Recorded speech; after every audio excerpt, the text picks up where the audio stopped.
Hello नमस्कार दोस्तों। फिर से स्वागत है आप सभी का बायोन्सी क्लासेज यूट्यूब चैनल पर। आशा करता हूँ आप सभी अच्छे होंगे। आज हम पढ़ने वाले हैं कक्षा 10 प्रश्नावली 3.1 का सवाल नंबर 2। चलिए शुरू करते हैं। क्रिकेट टीम के एक कोच ने 3900 रुपये में 3 बल्ले तथा 6 गेंदें खरीदी। बाद में उसने एक और बल्ला उसी प्रकार की 3 गेंदें 1300 रुपये में खरीदी। इस स्थिति को बीजगणितीय तथा ज्यामितीय रूपों में व्यक्त कीजिए। हमें इसमें दो समीकरण बनानी है तथा उसकी सारणी बनाकर हमें इसको ग्राफीय रूप में दर्शाना है। चलिए शुरू करते हैं। माना कि एक बल्ले का मूल्य x रुपए है। हमें यहाँ पे बल्ले का मूल्य दिया नहीं है तो हम क्या मान लेते हैं, x रुपए मान लेते हैं, ठीक है। और गेंद का मूल्य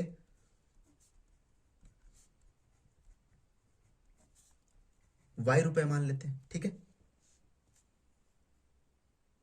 तो अब इसे बीजगणितीय रूप में इसने कितनी गेंदें खरीदी, तीन बल्ले और 6 गेंदें खरीदी। तो फिर उनका टोटल मूल्य कितना, 39 रुपए। तो बीजगणितीय रूप में हम इसे कैसे लिखेंगे, तो बीजगणितीय रूप में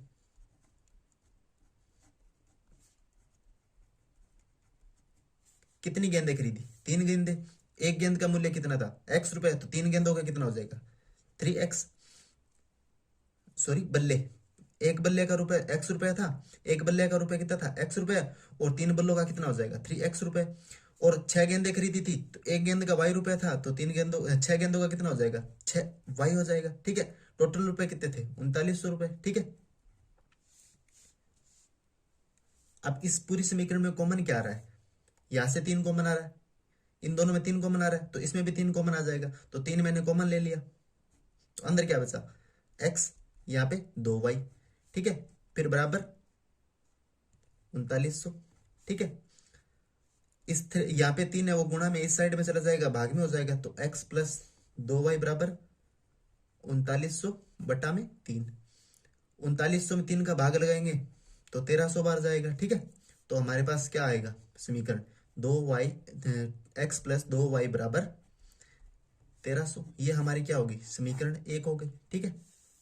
अब दूसरी समीकरण बनाते हैं इसी प्रकार, ठीक है। तो उस समीकरण में कितने बल्ले खरीदे थे, दूसरी कंडीशन में क्या दे रहा है कि एक बल्ला और उसी प्रकार 3 गेंदें खरीदी थी। तो दूसरी समीकरण बना लेते हैं।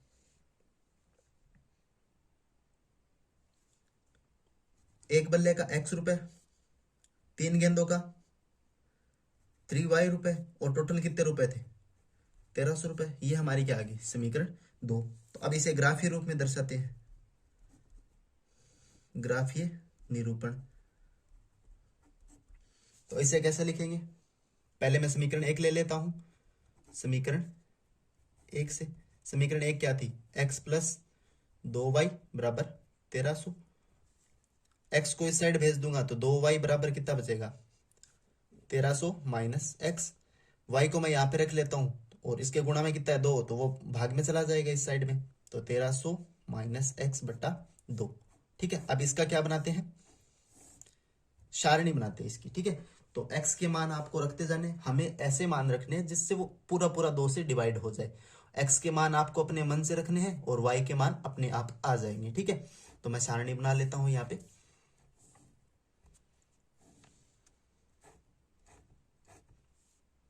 अधिकतम मान आपको 3 ही ज्ञात करने हैं, ज्यादा ज्ञात करेंगे तो ग्राफ में हम दर्शा नहीं पाएंगे, ठीक है। तो x का मान मैं पहले 0 रखता हूं। तो फिर हमारे पास x का मान मैं क्या रखता हूँ, 0। तो x बराबर मैं यहाँ पे रख देता हूँ, x बराबर 0 रखते हैं। तो हमारे पास y बराबर क्या आ जाएगा, 1300 माइनस 0 बट्टा 2। 1300 में 2 का भाग लगाएंगे तो हमारे पास कितना आएगा, 650 रुपए, ठीक है। अब हमें दूसरा मान है ना x बराबर, दूसरा मान हमें ऐसा रखना है कि वो 2 से कट जाए। तो मैं x बराबर कितना रख देता हूँ, 1 2 3 4 रखेंगे तो नहीं कटेगा। तो मैं यहाँ पे x बराबर 100 रख देता हूँ, ठीक है। तो x बराबर 100 रखता हूँ तो y बराबर कितना आ जाएगा, 1300 माइनस 100, तो बचेगा 1200। और 1200 में 2 का भाग लगाएंगे तो 600 आ जाएगा, ठीक है। तो 100 मैंने x का मान रख दिया और y का मान हमारे पास कट के कितना आ जाएगा, y बराबर 1200 बट्टा 2, कट के कितना आ जाएगा, 600 आ जाएगा, ठीक है, 600। अब हमें y का मान अगर 200 x का मान मैं 200 रखूंगा तो 11 आएगा, ठीक है, 1100 आएगा यहाँ पे, ठीक है। तो y x का मान मैं यहाँ पे क्या रख देता हूँ, यहीं पे लिख रहा हूँ मैं, ठीक है, x बराबर 200 रख रहा हूँ, ठीक है। तो y बराबर कितना आ जाएगा, 1300 माइनस 200 बट्टा में तो 1300 में से 200 चला जाएगा तो 1100 बचेगा, और 1100 में 2 का भाग लगाएंगे तो हमारे पास कितना आ जाएगा, 550 आ जाएगा, ठीक है। तो x का मान मैंने कितना रखा था 200, तो हमारे पास y का मान कितना आया था 550, ठीक है। ये हमारी क्या हो गई, पहली सारणी हो गई, ठीक है। अब हमें दूसरी सारणी बनानी है इसी प्रकार, दूसरी सारणी हमें इस दूसरी समीकरण से बनानी है, ठीक है। तो चलिए मैं इस दूसरी समीकरण को लिख लेता हूं। दूसरी समीकरण हमारे पास क्या थी, x प्लस 3y बराबर 1300, ये हमारी दूसरी समीकरण थी। तो यहाँ पे लिख देता हूँ समीकरण 2 से, ठीक है। अब हमें इसकी सारणी बनानी है, ठीक है। तो इस x को मैं इस साइड भेज देता हूँ तो हमारे पास बचेगा 3y 1300 माइनस x। हमें केवल y का मान ज्ञात करना है, तो y बराबर मैं यहाँ पे रख लूंगा y, और ये इसके गुणा में 3 था तो वो इस साइड चला जाएगा, तो 1300 माइनस x बट्टा, यहाँ पे गुणा में था तो यहाँ पे भाग में आ जाएगा, ठीक है। अब हमें x की वैल्यू रखती जानी है और y की वैल्यू हमें अपने आप मिल जाएगी, ठीक है। तो सारणी बना लेते हैं हम x और y, ठीक है। तो x के मान ऐसे रखने हैं कि वो 3 से, उनका माइनस होने के बाद वो 3 से पूरा पूरा विभाजित हो जाए, ठीक है। पहला मान मैं 0 रखता हूं, तो 0 रखने पे 1300 3 से विभाजित नहीं होगा, तो फिर मैं दूसरा मान क्या रखूं, 100 रखूंगा। दूसरा मान क्या रखूंगा, 100। तो हमारे पास 1300 में से यहाँ पे रख लेना 100 मान, तो यहाँ पे 100 रखूंगा तो 1300 में से 100 जाएगा तो 1200 बचेगा, 1200 का 3 में भाग लगाएंगे तो हमारे पास कितना आ जाएगा, 400 आ जाएगा, ठीक है। फिर मैं यहाँ पे 200 रखूंगा तो 1100 बचेंगे, 1100 में 3 का भाग नहीं लगेगा, 300 रखूंगा तो फिर हमारे पास 1000 बचेंगे, उसमें भी नहीं जाएगा तो फिर मैं रखूंगा 400, ठीक है। 400 रखूंगा तो 900 बचेंगे, यहाँ पे 900 में से 1300 में से 400 जाएगा, 900 बचेगा, और 900 में 3 का भाग लगेंगे तो 300 आएगा। इसी प्रकार मुझे आगे मान रखूंगा मैं 700, ठीक है, 700। तो 1300 में से 700 जाएगा तो मेरे पास कितना बचेगा, 600 बचेगा, 600 में 3 का भाग लगाएंगे तो 200 बचेगा। अब हमें ये जो सारणी आई है इन्हें हमें किसमें, ग्राफ में निरूपित करते हैं, ठीक है। चलिए इन सारणियों को मैं ग्राफ में निरूपित करता हूँ। ग्राफ मैंने ऑलरेडी बना के रखा है, ठीक है, सिर्फ हमें मान रखने हैं, ठीक है। तो चलिए मान रखते हैं। ये दोनों सारणी मैंने यहाँ पे उतार लिया ताकि मुझे बार बार उस पेज पे नहीं जाना पड़े। तो पहला हमें क्या दिया हुआ है, पहली सारणी, तो x की वैल्यू 0 है, यानी x की वैल्यू 0 यहाँ पे है, तो y की वैल्यू हमारे पास कितनी है 650, तो 650 हमें कहाँ मिलेगा, 700 और 600 के बीच में मिलेगा y, ठीक है। तो ये y एक्सिस है और ये x एक्सिस है, ठीक है। तो y एक्सिस पे हमें 650 ढूंढना है, तो यहाँ पे रहा 650, ठीक है, ये रहा 650, इस पे डॉट बना लेता हूँ, ठीक है। अब x एक्सिस पे 0 यानी यहाँ पे, ठीक है, और इसी के सीधे में y एक्सिस पे कितना 650, ठीक है। दूसरा मान क्या दिया हुआ है, x का शो दिया हुआ है, ये रहा x एक्सिस पे मान 100, और y एक्सिस पे उसका मान कितना है 600, तो ये रहा हमारा y एक्सिस पे। अब इन दोनों को मिलाते हुए हमें पॉइंट निकालना है, तो ये पॉइंट हमारा दोनों का आ गया, ठीक है, यही 600 का और यही y एक्सिस पे 600 का और x एक्सिस पे 100 का, ठीक है। अब हमें x एक्सिस पे कितना मिल रहा है 200 और y एक्सिस पे 550, 550 हमें कहाँ मिलेगा 600 और 500 के बीच में 550 यहाँ पे मिलेगा, ठीक है, और 200 इन दोनों को मिलाने वाला पॉइंट कहाँ होगा, या ये बिंदु होगा दोनों का, ठीक है। तो इनको मैं यहाँ पे लिख देता हूं 200 और 550, ठीक है, और यहाँ पे कितना है 100 और 600, ठीक है, और यहाँ पे कितना है 0 और 650, ठीक है। और इसे हम एक लाइन के थ्रू डिनोट कर देंगे, ठीक है।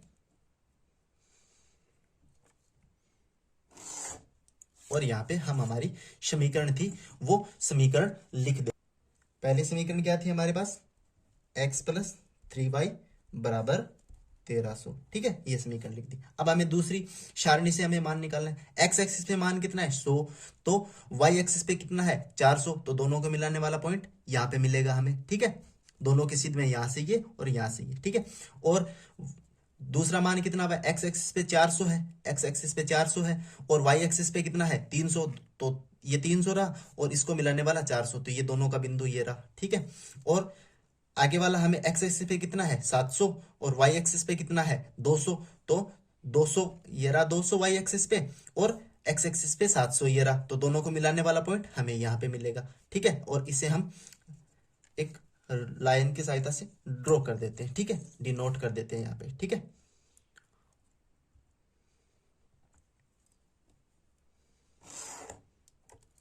और ये मान भी हम लिख लेते हैं, ठीक है, 100 और 400 वाला, ठीक है। और उसके बाद 400 300, ठीक है। और उसके बाद 700 और 200, और यहाँ पे हम हमारी समीकरण थी 2 नंबर, वो समीकरण लिख देते हैं, ठीक है। हमारी समीकरण क्या थी, x प्लस 3y बराबर, सॉरी यहाँ पे हमारी पहली समीकरण है वो यहाँ पे 2y है, ठीक है, और यहाँ पे है 3y, ठीक है। ये 1300, दोनों समीकरण एक जैसी सी लग रही है, ठीक है। Thank you so much video को पूरा देखने के लिए। अगर वीडियो अच्छा लगे तो एक लाइक कीजिएगा और चैनल को ज्यादा से ज्यादा सब्सक्राइब और शेयर कीजिए।